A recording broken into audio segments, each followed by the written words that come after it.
Hey guys, so we're going to talk today about our last food that we're going to highlight.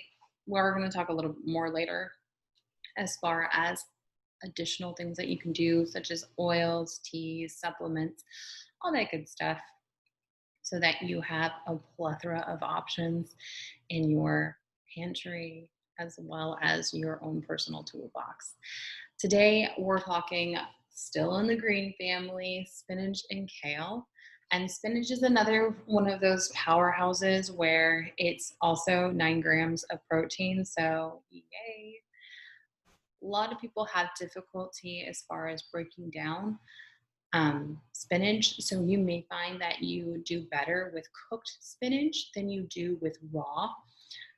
But you're going to want to kind of like gauge yourself if you're finding that you're really gassy like an hour or two after consumption of things like kale or spinach, you might want to try the cooked route.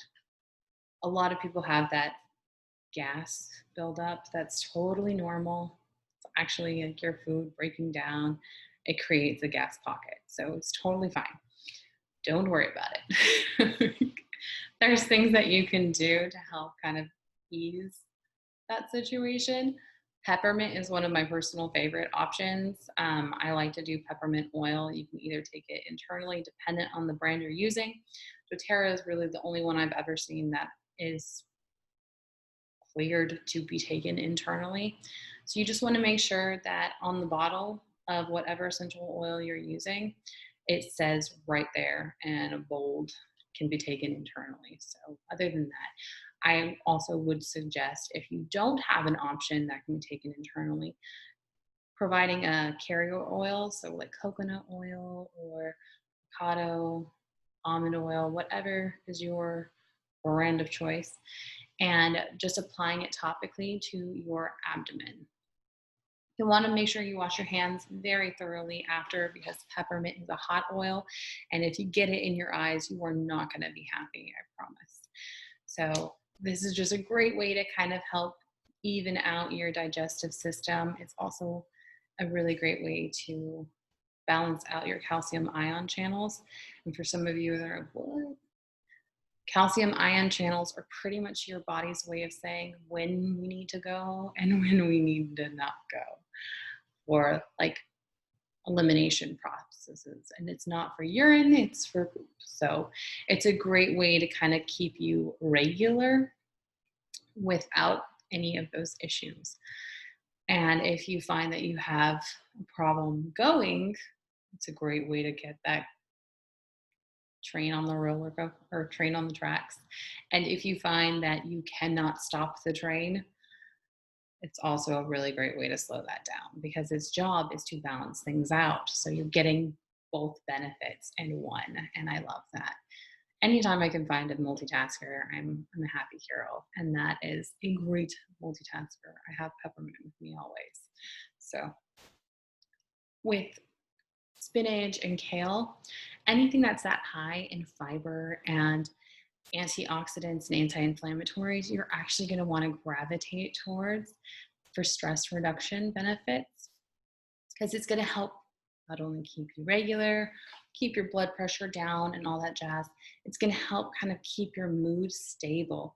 Most of our mood elevating hormones, they are almost all produced within your digestive tract. For example, dopamine is primarily produced in your stomach, while serotonin, about I think it's 70%, is produced within your digestive tract itself.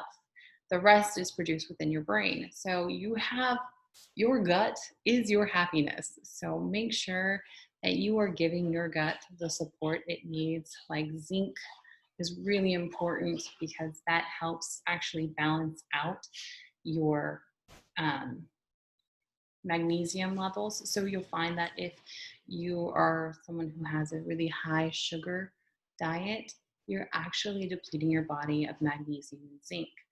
And the best way to give your digestive tract the support it needs and your immune system, because remember, your digestive tract makes up like 80% of your immunity.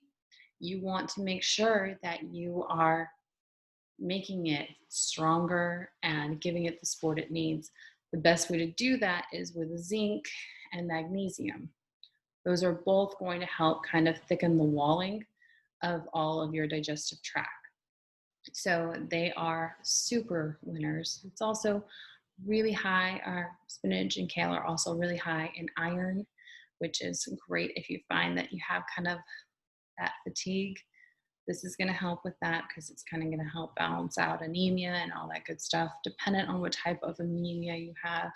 It's not a one stop shop. There's folate issues, there's iron deficiencies, there's B12 deficiencies. So you'll see that dependent on the type of anemia you have, this is going to be very beneficial in general.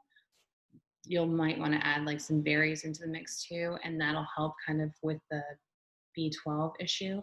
And as far as folate, there's some additional options you can add into your delicious salad that'll help you get everything you need out of it.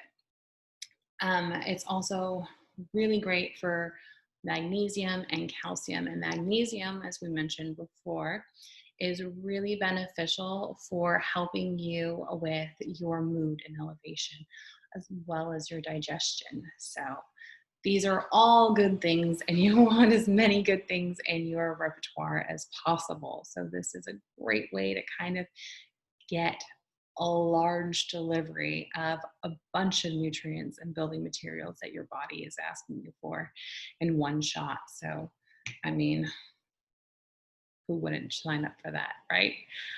If you are that person who's like, I don't want to eat like a rabbit, it's fine. You can incorporate those greens in a number of ways. One of my absolute favorite options is to make them into chips, and you're literally just roasting them. So it's nothing like you're not getting crazy in the kitchen or anything like that. You're just baking them, and they have that crisp, but there's this, it kind of reminds me of like Cheetos minus that powdery cheese. Did you ever have those baked snap peas? Well, that is the flavor I get. That's very similar to it. And they kind of like disintegrate in your mouth. For me, the kale, I have to add flavor to. But if I'm making spinach chip, I don't really need to add any flavor to the spinach chip. I'm pretty happy with just the spinach. Kale, I have to get a little bit fancy with. So I'll add in seasoning on that. But I mean, it's up to you. I would try it plain first. And if you're like, that doesn't work for me, mix it up. No one says you have to do it one way, right? And as long as you're getting the nutrients your body needs, if you need to make it a little spicy or make it a little sweet, that's up to you. That's totally your jam. And do what right or do what feels right for you.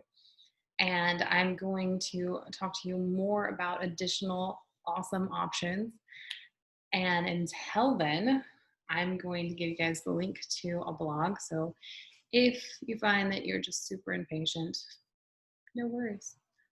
You can read up on the blog and you can ask me questions. And until then, I'll see you guys tomorrow. Bye.